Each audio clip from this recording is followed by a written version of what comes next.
본문의 말씀으로 칠병이어라는 제목으로 말씀을 보겠습니다. 제목을 조금 덧붙이면 내가 무리를 불쌍히 여기노라, 이런 제목으로 말씀을 대하면 좋을 것 같습니다. 저희가 2월 달로 기억하는데 성교 헌신 예배 때 마가복음에 있는 칠병이어의 본문으로 우리가 말씀을 대한 적이 있습니다. 오늘은 이제 마태복음에 있는 칠병이어로 말씀을 대하겠습니다.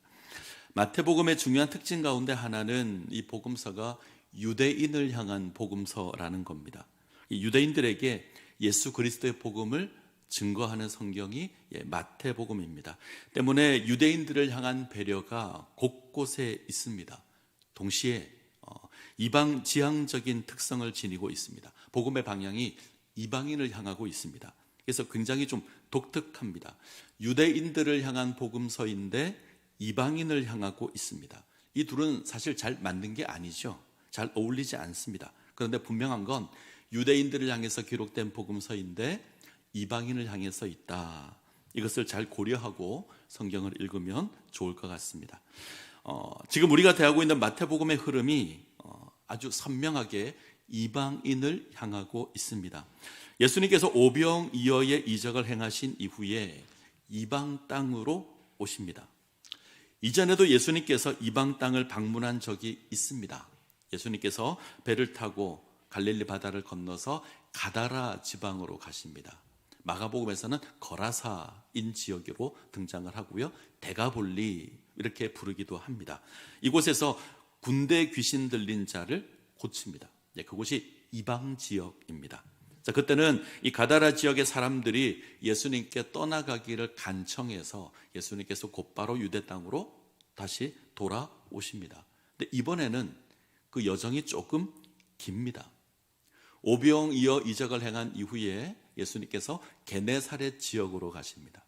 게네사렛은 유대와 이방인들의 경계 지역입니다. 이곳에 많은 사람들이 예수를 알고 예수를 찾아오고 예수의 옷자락을 만지고 병을 낫습니다. 이때 문맥의 흐름을 보면 아마 이들은 이방인들로 보입니다. 여기서 조금 더 안쪽으로 예수님께서 들어가시죠. 두로와 시돈이라는 곳으로 갑니다. 이곳은 완전한 이방 지역입니다. 이곳에서 가나안 여인을 만납니다. 그리고 이 여인의 귀신 들린 딸을 고치십니다. 그리고 예수님께서 갈릴리 호수 쪽으로 이제 나오십니다. 마가복음을 참고하면 데가볼리 지역으로 삥 돌아서 갈릴리 호숫가로 오십니다. 그러면 예수님께서는 갈릴리 호수 주변에 있는 이방 땅을 한 바퀴에 그대로 도는 겁니다. 자, 이제 15장 29절을 한번 볼까요? 29절 같이 읽습니다. 예수께서 거기서 떠나사 갈릴리 호숫가에 이르러 산에 올라가 거기 앉으시니. 제가 다시 읽겠습니다. 예수께서 거기서 떠나사 갈릴리 호숫가에 이르러 산에 올라가 거기 앉으시니. 예수님께서 산에 올라가 앉으십니다.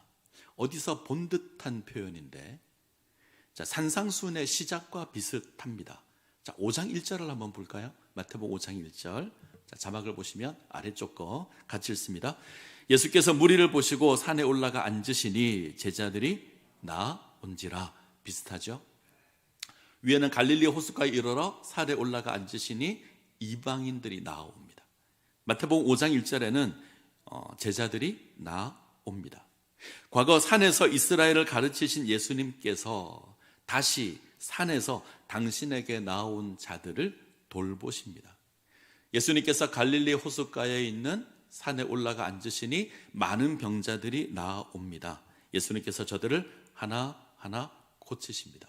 그러자 이들이 하나님께 영광을 돌립니다. 자, 31절 뒷부분을 보시면 이렇게 되어 있습니다. 무리가 보고 놀랍게 여겨 이스라엘의 하나님께 영광을 돌리니라. 이스라엘의 하나님께 영광을 돌리니라. 이 말은 이들이 이방인이라는 얘기입니다. 이방인들이 나음을 입고 이스라엘의 하나님께 영광을 돌립니다. 이방인들이 예수님의 가르침과 치유로 말미암아 하나님께 영광을 돌리고 있습니다. 자, 마태복음 7장으로 한번 가죠. 7장 28절 29절. 7장 28절 29절 같이 읽습니다. 예수께서 이 말씀을 마치심에 무리들이 그의 가르치심에 놀라니 이는 그 가르치시는 것이 권위 있는 자와 같고 그들의 서기관들과 같지 아니함일러라. 산상수훈을 마쳤을 때 사람들의 반응입니다. 사람들이 예수님의 가르침에 놀랍니다. 이유는 서기관의 가르침과 권위가 달랐습니다. 사람의 권위와 하나님의 권위가 같을 수 없죠. 예수님의 권위가 훨씬 더 탁월했을 겁니다. 그래서 사람들이 놀랍니다. 자, 여기까지는 이해가 됩니다. 근데 이 놀람 다음의 내용이 없습니다. 여기가 끝입니다. 이들이 예수를 믿었다거나 하나님께 영광을 돌렸다거나 없습니다. 그 뒤에 일어나는 예수님의 여러 가지 이적들, 이것들이 등장할 때도 반응은 똑같습니다. 예수님께서 이적을 베푸는데 사람들이 놀라워는 합니다. 그러나 예수를 배척하고 예수를 몰아내고 예수를 거부합니다. 예수님께서 귀신을 쫓아내면 바알세불의 힘을 빌려 쫓아낸다 조롱하고요. 갈릴리의 여러 도시를 다니면서 놀라운 권능을 보이는데 이 도시들이 예수님께로 돌아오지 않습니다. 예수님의 고향 나사렛에 가서 가르치시는데 나사렛 사람들이 예수를 배척합니다. 자, 유대인들은 예수님의 가르침을 듣고 예수님의 권능을 보는데 예수를 배척합니다. 자, 이방인들은요. 오늘 본문의 이방인들은 예수님께 반응합니다. 이스라엘의 하나님께 영광을 돌립니다. 하나님의 백성이라 불리는 유대인들보다 하나님의 백성이 아니라는 이방인들이 더 하나님의 백성 모습을 지니고 있습니다. 유대인들은 예수를 거부합니다. 하지만 이방인들은 예수를 영접합니다. 이들은 예수님을 통해서 하나님께 영광을 돌리고 있습니다. 자, 이것이 지금 마태복음 문맥의 핵심입니다. 예수님께서 행하신 이적이 아주 많습니다. 그 가운데 사람의 이목을 끌만한 가장 중요한 것 하나를 고르라 그러면 아마 오병이어 이적이 될 겁니다. 보리떡 5개와 물고기 2마리로 5,000명이 넘는 사람을 먹입니다. 그리고 12바구니를 남깁니다. 굉장히 놀라운 기적입니다. 쉽게 상상이 안 되죠. 어린아이의 점심 도시락으로 남자 장정만 5,000명입니다. 모인 사람들을 다 헤아린다면 아마 2만 명이 훌쩍 넘었을 겁니다. 근데 이들을 다 먹입니다. 12바구니를 남깁니다. 근데 성경을 보면 비슷한 기적이 하나 더 있습니다. 오늘 우리가 대하는 칠병이어의 기적입니다. 우리는 오병이어 사건을 잘 알지만 칠병이어 사건은 잘 모릅니다. 비슷해서 같은 사건으로 이해하는 사람도 있지만 분명히 다릅니다. 그리고 선포되는 메시지도 다릅니다. 자, 이들이 서로 다른 사건이라면 궁금한 것이 하나 있죠.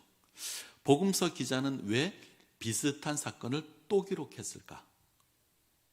너무 놀라운 기적이어서 둘 다 기록했을까? 아주 중요한 이유가 있습니다. 이 물음에 대한 답이 오늘 설교의 핵심이 될 겁니다. 일단 두 사건은 비슷해 보이지만 상당한 차이점이 있습니다. 우선 큰 무리가 예수께 모이는 건 비슷합니다. 오병이어 사건을 보면 예수께서 빈들에 가시는데 큰 무리가 예수를 찾아옵니다. 칠병이어도 동일하죠. 많은 사람들이 예수를 찾아옵니다. 무리를 보시고 불쌍히 여기는 것도 같습니다. 예수님께서 저들을 불쌍히 여기시며 병자를 고치십니다. 그리고 이적의 내용도 기본적으로는 비슷합니다. 오병이어, 칠병이어. 그런데 다릅니다. 오병이어는 제자들이 무리의 상황을 보고하는 것으로 시작됩니다. 제자들이 예수님께 나와서 예수님께 간청합니다. 이곳은 빈들이고 날이 저물어 가니 이제 사람들을 마을에 보내서 먹을 것을 사 먹게 하십시오. 제자들이 문제를 제기합니다. 예수님께서 너희가 가진 것을 주라 그러자 빌립이 계산기를 두들깁니다. 저들을 다 먹이려면 200데나리온의 떡이 필요합니다. 안드레도 등장하죠. 어린아이가 가지고 있던 보리떡 5개와 물고기 2마리를 가지고 옵니다. 그런데 칠병이어를 보면 제자들이 나서지 않습니다. 예수님께서 나섭니다. 예수님께서 문제 제기를 하십니다. 이 사람들이 나와 함께 있는지 사흘이 지났다. 이들에게 먹을 것을 줘야 한다. 예수님께서 말씀하십니다. 자, 오병이어 때는 날이 저물자 제자들이 먹을 것을 염려합니다.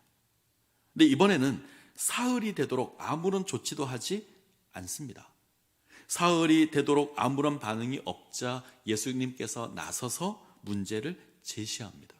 제자들은 지금 모인 무리에게 관심이 없습니다. 또 다른 것이 있죠. 일단 숫자가 다릅니다. 보리떡 5개와 보리떡 7개, 5,000명, 4,000명, 12바구니, 7광주리 다릅니다. 오병이어는 바구니라고 하고 7병이어는 광주리라고 합니다. 이것도 다릅니다. 가장 다른 건, 분명한 건 두 사건이 다르다는 겁니다.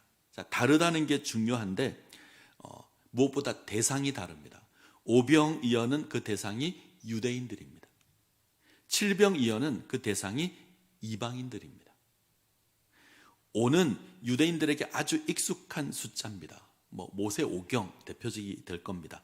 유대인들은 5라고 하면 자연스럽게 모세 오경을 생각하고 12이라고 하면 12지파를 생각합니다. 반면에 7은 온 우주적인 숫자입니다. 온 세상을 의미하는 숫자가 7입니다. 이상의 내용을 통해서 우리가 확인할 수 있는 건 오병이어는 유대인들을 향해서 베푸신 이적입니다. 7병이어는 이방인들에게 베푸신 이적입니다. 이방인들을 향해서 베푼 놀라운 이적이 7병이어입니다. 자, 오늘 우리가 기억해야 될 부분은 이 부분입니다. 기적의 대상이 이방인입니다.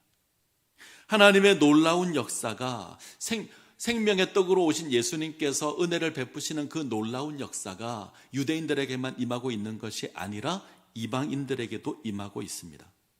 예수님의 구속으로 말미암아 이루어질 그 놀라운 역사가 유대인들을 넘어서 이방인들에게까지 나아가고 있습니다. 복음이 유대인들에게 국한되어 있지 않습니다. 분명 마태복음은 유대인들을 향해서 기록된 복음서인데 유대인들을 넘어서 이방인들을 향해서 나아가고 있습니다. 예수님께서는 오병이어의 이적을 행하신 이후에 이제 게네사렛 지역으로 가시죠. 다시 한번 정리를 하면 이곳은 유대 지역과 이방 지역의 경계선입니다. 예수님께서 경계를 넘어갑니다. 이곳에서 예수님께서는 어떤 사역도 하지 않았습니다. 그럼에도 불구하고 사람들이 예수를 알고 예수에 대한 소문을 내고 사람들이 몰려와서 병나음을 입습니다. 이후에 예수님께서는 두로와 시돈 지역으로 갑니다. 이스라엘 입장에서 보면 아주 더러운 땅, 부정한 땅, 그곳으로 갑니다. 이곳에서 더러운 귀신 들린 딸이 있는 가나안 여인을 만납니다. 이스라엘 입장에서 보게 되면 부정한 여인입니다. 그런데 이 여인이 아주 멋진 믿음을 보입니다. 한마디로 자존심을 버린 멋있는 믿음을 보입니다.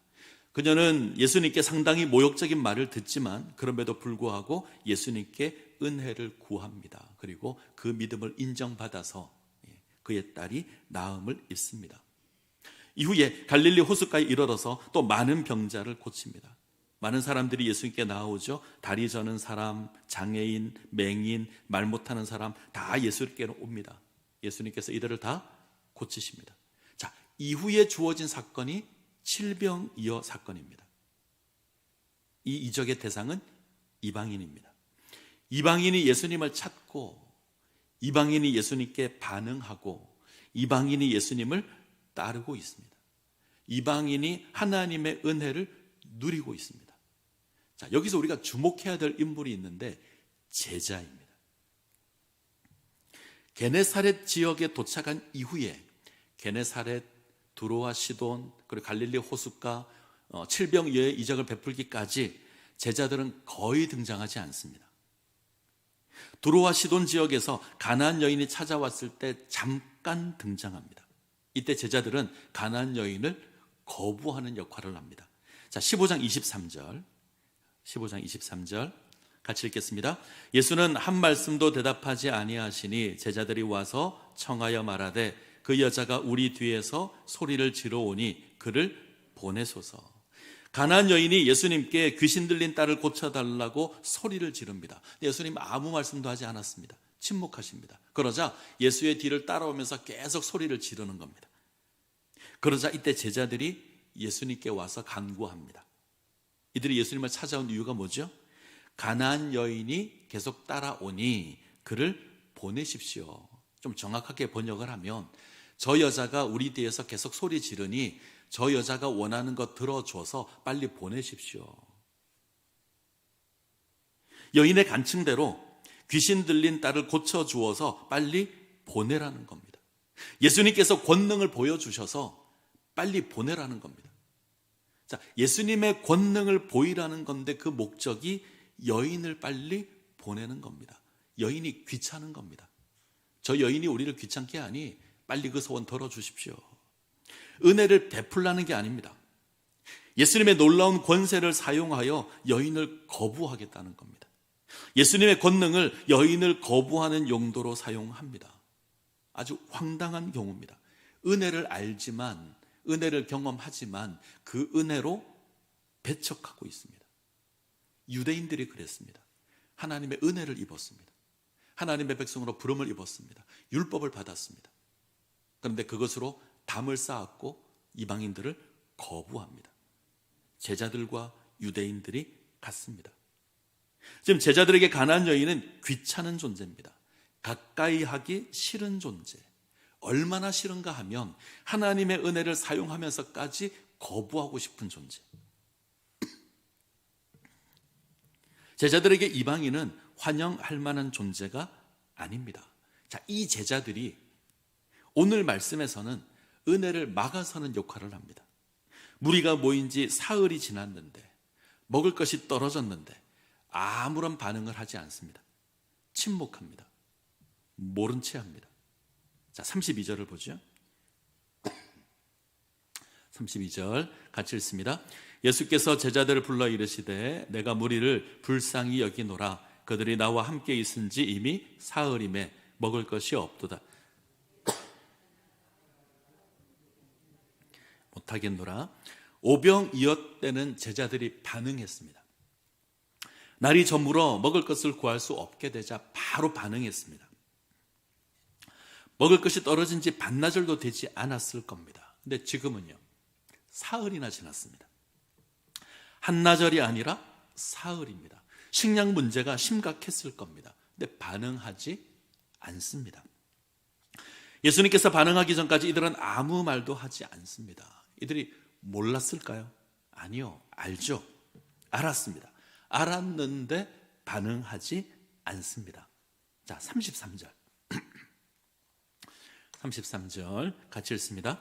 제자들이 이르되 광야에서 우리가 어디서 이런 무리가 배부를 만큼 떡을 얻으리까? 지금 제자들의 고백은 불가능하다. 먹을 것이 없는 광야에 우리가 있어서 이들을 먹일 방법이 없다는 겁니다. 제가 제자라면, 제가 그 자리에 있었다면 아마 이런 말 하지 않았을 겁니다.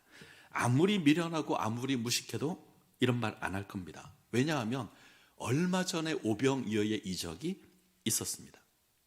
보리떡 5개와 물고기 2마리로 5,000명을 먹인 놀라운 이적이 얼마 전에 있었습니다.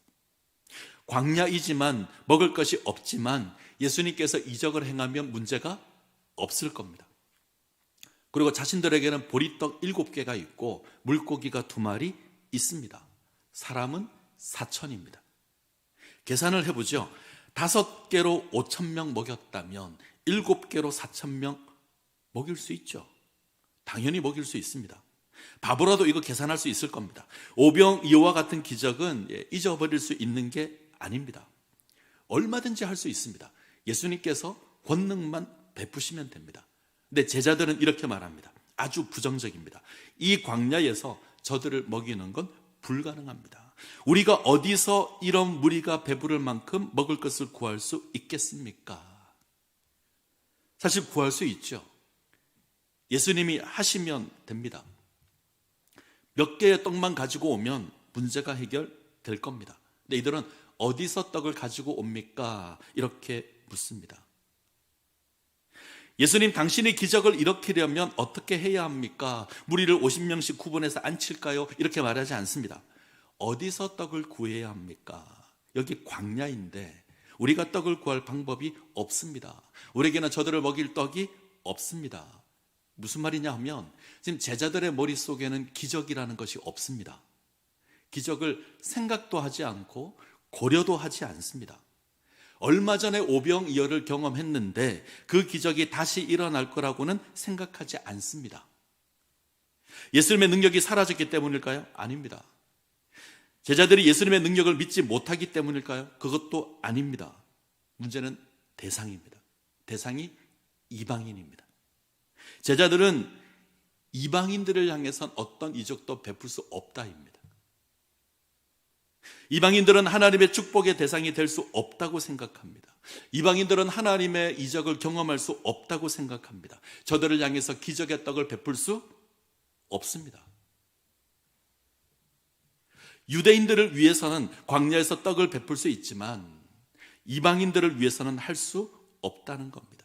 자녀에게는 줄 떡이 있지만 개에게는 줄 떡이 없습니다. 저 부정한 이방인들이 어떻게 하나님의 축복을 누릴 수 있는가? 있을 수 없는 일이다. 그래서 기적 자체는 생각도 하고 있지 않습니다. 이방인들이 있는 광야에는 기적이 없어야 한다. 유대인들의 생각, 제자들의 생각입니다. 자, 지금 이방인은 믿음으로 반응하고 있습니다. 게네사렛 사람들이 예수님께 반응하는 것 보았습니다. 저들이 예수를 알고 예수를 찾아오고 예수께 구하고 옷자락을 만져서 나았습니다. 가나안 여인이 믿음을 보이고 있습니다. 모욕을 당하는, 자존심이 상할 것 같은데 그것을 넘어서 믿음으로 예수님께 나아옵니다. 그래서 은혜를 받습니다. 근데 제자들은 뒷걸음질 칩니다. 그 모습을 봤다면, 하나님의 은혜가 이방인을 향하고 있다는 것을 알았다면 저들의 자세도 변해야 되는데 저들은 뒷걸음질 칩니다. 저들은 가나안 여인을 가로막고 빨리 보내려고 하고 이제는 은혜를 막아버리려고 합니다. 너희는 은혜 받을 자격이 없다. 제자들의 마음이 그렇습니다. 이방인들이 예수님께 반응하는 것이 불편합니다. 그래서 제자들은 이방인들을 거부합니다. 이방인이 하나님의 백성 되는 것 거부하고 이방인이 하나님의 은혜를 받는 것 거부합니다. 그래서 사흘 동안 침묵하고 예수님께서 이야기하지만 엉뚱한 대답을 하는 겁니다. 하나님의 은혜를 받은 백성이 담을 쌓아서 하나님의 은혜가 흘러가는 것을 막고 있습니다. 저는 이 모습이, 오늘 성경의 이 말씀이 우리에게 울림이 되었으면 좋겠습니다. 선교라는 것은 우리에게 마땅함이고 당연함이지만 사실 그렇게 간단하지 않습니다. 우리는 어쩌면 우리가 알지 못하는 사람을 향한 선교보다 우리 상황이 훨씬 더 급하다고 이야기를 할 겁니다. 우리가 더 중요하다, 이렇게 이야기할 겁니다. 분명 우리 공동체에도 때로 먹을 것이 필요하고 그것에 대한 하나님의 은혜가 필요합니다. 때문에 교회 밖에 있는 사람들에게 먹을 것을 나누어 주고 우리와 상관없는 사람들을 도와주고 우리와 전혀 다른 나라와 민족에게 우리의 것을 나누어 주는 것, 아깝게 느껴질 수 있고 불편하게 느껴질 수 있습니다. 그래서 우리가 늘 하는 고백 가운데 하나가 이겁니다. 우리 가운데도 도움이 필요한 사람이 있습니다. 우리를 먼저 돌아봐야 합니다. 우리가 더 중요합니다. 전 지금까지 여러 교회에서 사역하면서 교회가 구제해야 되고 선교해야 됩니다라고 얘기할 때마다 이 얘기를 꼭 들었습니다. 누군가는 반드시 이 이야기를 합니다. 저들이 우리와 무슨 상관이 있느냐? 우리 재정도 부족한데 왜 선교를 해야 하느냐? 저들을 도와서 우리에게 남는 것이 뭐가 있느냐?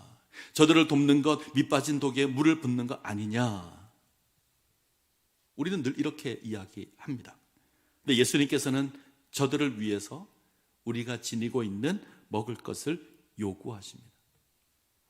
우리를 향해서 우리의 것으로 저들을 섬길 것을 요구하십니다.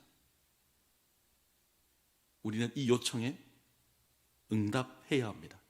만약 우리가 7개의 떡을 감추어 놓고 예수님, 우리에게는 저들을 향한 떡이 없습니다, 이렇게 말하면 안 됩니다. 저들에게도 하나님의 은혜가 임하기를 간구해야 합니다. 우리가 받은 은혜를 나누어야 합니다. 기꺼이 우리가 가지고 있는 것 내어놓을 수 있어야 합니다. 예수님께서 우리에게 오병이어의 이적을 베풀어 주셨습니다. 상상할 수 없는 은혜를 베풀어 주셨습니다. 당신을 생명의 떡으로 우리 가운데 베풀어 주셨고 우리가 구원받는 백성이 되었습니다.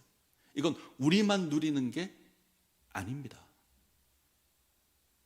내가 무리를 불쌍히 여기노라 이렇게 말씀하시는 그 예수님의 모습은 우리를 향해서 저 이방인들을 용납하고 저들에게 먹을 것을 주라는 겁니다.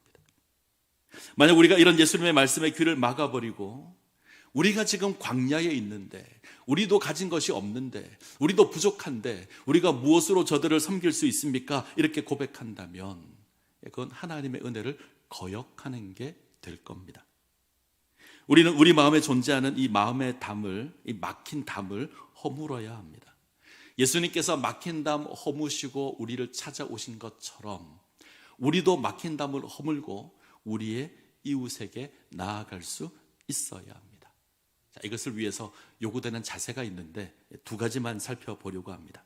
첫 번째는 주님의 마음으로 세워져야 합니다. 이 세상의 모든 사람을 주님의 마음으로 보아야 합니다. 자, 주님께서는 은혜를 갈급해하는 무리를 보시고 저들을 불쌍히 여기십니다. 지금 예수님을 찾아 나오는 무리를 불쌍히 여기십니다. 제자들은 하나님의 은혜와 상관없는 존재로 여깁니다. 근데 예수님은 불쌍히 여기십니다. 이 시선이 변화되어야 합니다. 우리는 주님의 시선으로 다른 사람을 대해야 합니다. 우리뿐만이 아니라 다른 사람도 하나님의 은혜가 필요합니다. 예수님께서 긍휼히 여기시는 그 마음을 우리가 품고 다른 사람을 긍휼히 여기며 다른 사람을 섬겨야 할 겁니다. 우리 교회를 벗어나 우리가 섬겨야 될 이웃이 있습니다. 우리 지역사회를 섬겨야 합니다. 우리 주변에 어려운 이웃이 많습니다. 우리가 기쁜 마음으로 이 사명 감당했으면 좋겠습니다.